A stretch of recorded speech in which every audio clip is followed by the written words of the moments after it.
Bonjour.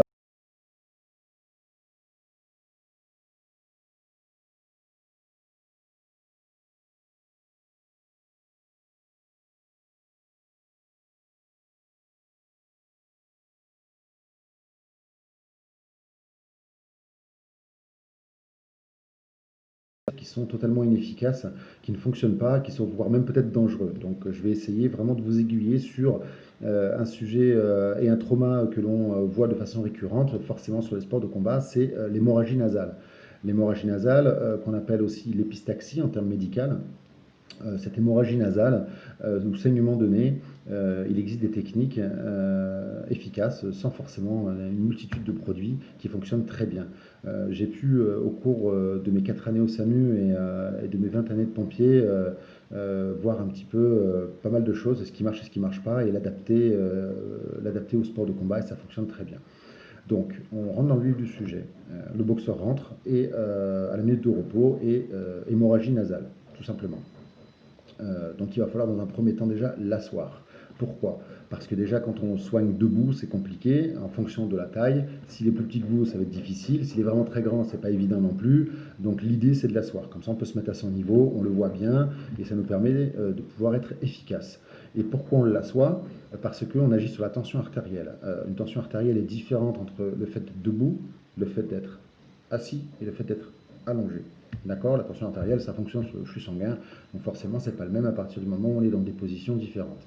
Donc là, si on l'assoit, déjà, on va pouvoir peut-être agir sur le fait de garder une tension artérielle stable, voire même une tension artérielle qui va peut-être un peu descendre. Donc si la tension artérielle descend un tout petit peu, on va forcément avoir un flux sanguin qui va descendre un petit peu aussi. Donc si le flux sanguin diminue lui aussi, forcément, il y aura une petite incidence qui ne sera pas forcément visible comme ça, mais il y aura une incidence sur l'écoulement nasal. Donc première chose, on assoit le boxeur. Ça, c'est obligatoire. Deuxième chose, on ne lui demande pas de mettre la tête en arrière. C'est un remède de grand-mère qui a peut-être fait ses preuves, mais on ne met plus la tête en arrière. Tout simplement parce que si on met la tête en arrière, il a la possibilité, il va avaler son sang. Ok, le sang va passer dans la gorge, il va avaler son sang, ce qui n'est pas bon du tout, et en plus de ça, il risque de faire une fausse route, de s'étouffer avec son propre sang. Donc vous allez vous rajouter une contrainte supplémentaire. Et en plus de ça, vous ne verrez pas l'efficacité de votre gestuelle et de votre technicité si vous mettez la tête en arrière comme ça, puisque le sang sera dans la gorge.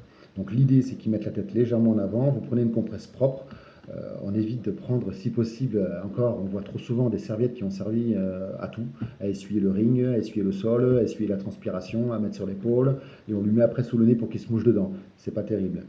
On essaye, si possible, de prendre vraiment une compresse propre, sortie du sachet, aseptisée. Il se mouche dedans. On évacue peut-être, s'il a des caillots à l'intérieur, ça peut permettre d'évacuer les caillots de sang qui se sont formés à l'intérieur. Donc déjà, il va mieux respirer. Il se mouche une fois, il se mouche deux fois, ça suffit. Ça ne sert à rien de se moucher très fort, c'est une fois ou deux de façon normale et ça fonctionne très bien. Une fois que c'est fait, on vient pincer le côté qui saigne, soit à gauche, soit à droite, soit les deux. On n'hésite pas à appuyer bien fort sur le côté qui saigne. Et si c'est les deux, on pince bien fort. N'hésitez pas à bien pincer. Petite information, si on veut arrêter un saignement sur pincement, normalement il faut à peu près 10 minutes. Donc autant vous dire qu'une minute, ça fait un peu short. D'accord? Mais si vous écoutez et si vous suivez ce que je vous dis, vous pouvez quand même agir de façon significative sur le saignement de nez. Voilà. Donc je reprends. Si c'est à gauche ou à droite, une, une ou deux. Une fois qu'on a maintenu ici une pression suffisante au niveau des vaisseaux, on essaye ici d'avoir formé ce qu'on appelle des mèches, d'accord? Ces mèches de coalgan sont très intéressantes, c'est vendu en petits carrés en pharmacie, dans des sachets aseptisés de 4 cm sur 4. Elles sont faites pour ça, d'accord? Pour stopper l'hémorragie nasale.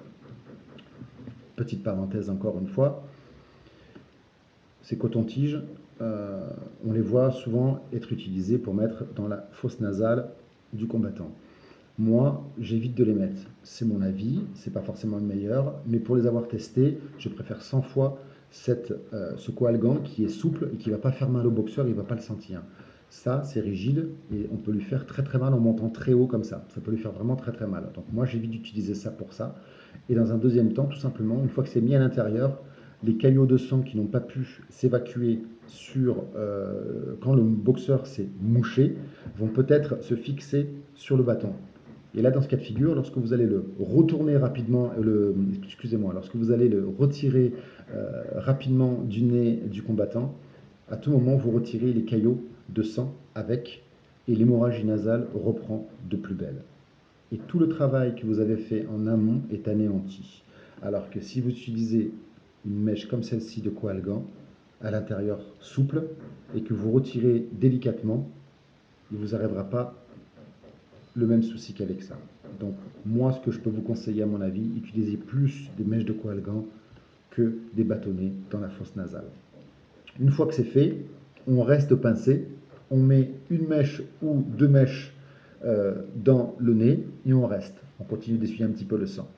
On demande à son net coach qui est là, parce que des fois on peut être trois dans le coin, c'est important d'être trois, on a une souplesse au niveau des agissements, de mettre un peu de froid, parce que le froid a cette propriété d'être, comme on dit, vasoconstructeur. Donc du coup, vasoconstructeur, il a cette capacité de réduire tout simplement les vaisseaux. Donc si on réduit les vaisseaux, on va forcément aussi réduire l'écoulement de sang.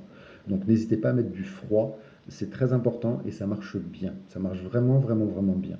Une fois que c'est fait et qu'on arrive proche de la fin de la minute de repos, on relâche délicatement ici la pression, d'accord, qu'on a mis sur le nez ici, et on retire par la même occasion les mèches qui étaient là, qui étaient ici, on retire doucement. Donc ça, ce sont des gestes que l'on fait avec douceur, ça ne sert à rien de le faire vite, parce qu'un cutman qui est bon, c'est un cutman qui est sûr de lui, qui a le geste sûr, qui ne panique pas et qui n'a pas les mains qui tremblent. Donc il faut faire ça tranquillement. Une fois que c'est fait, effectivement, vous pouvez, cette fois-ci, pour finir, mettre de la vaseline. Donc la vaseline, attention, on la met sur le nez, sur la cloison nasale, sur les ailettes, il n'y a aucun souci, pour que les coups glissent, puisque la vaseline, ça sert aussi à ça, pour que les coups puissent glisser, mais surtout pas à l'intérieur de la cloison nasale, ce qui malheureusement occasionnerait une mauvaise respiration du combattant, parce que ça pourrait obstruer forcément le passage de l'air. Ok? Donc, je récapitule. Première chose, on récupère le boxeur avec une hémorragie nasale, on l'assoit. Deuxième chose, on lui demande de se moucher avec une compresse propre et on n'utilise pas n'importe quelle serviette. Une fois qu'il est mouché, on lui fait une pression au niveau de la fosse nasale ici, à gauche ou à droite ou les deux, pour essayer de stopper le sang. Ensuite, on introduit les mèches gauche-droite ou les deux à l'intérieur, ici, hop, on relâche légèrement et on repince ici avec les mèches à l'intérieur. Une fois que c'est fait, on tient, on continue d'essuyer le boxeur, pas de problème. Et une fois qu'on arrive à la fin de la minute de repos, on relâche délicatement la pression qu'on a mis ici. On retire délicatement les mèches qu'on a introduites. On met de la vaseline sur l'extérieur du nez, sur les ailettes du nez, et c'est reparti pour le round suivant, tout simplement. Et cette technique, si vous l'utilisez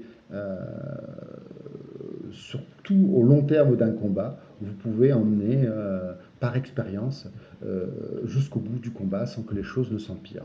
Si maintenant, malheureusement, les choses deviennent importantes et que l'hémorragie nasale devient vraiment abondante, malheureusement, vous allez devoir faire appel au médecin qui va peut-être stopper le combat. Parce que on ne peut pas non plus tout arrêter parce que c'est comme ça. Maintenant, les petites techniques que je viens de vous donner et la gestuelle que je viens de vous donner, je vous invite vraiment à le tester lors de prochains combats de vos boxeurs. Et c'est vraiment, vraiment, vraiment efficace. Voilà. Alors j'espère que je suis venu en aide, que je vous ai aidé, que je vous ai filé un peu de la main. J'essaierai tant bien que mal de continuer sur d'autres choses, sur d'autres traumas, pour vous aiguiller un petit peu, parce que effectivement, encore une fois, je pense qu'on est un petit peu dans le partage, et puis vraiment faire avancer les choses. Et la boxe en France, c'est quelque chose qui me tient vraiment à cœur, qui est super important. Donc, à mon petit niveau, j'essaie de faire avancer les choses. Voilà, c'était Cutman Mada pour l'hémorragie nasale, les petits conseils, et je vous dis à très bientôt. Ciao, ciao!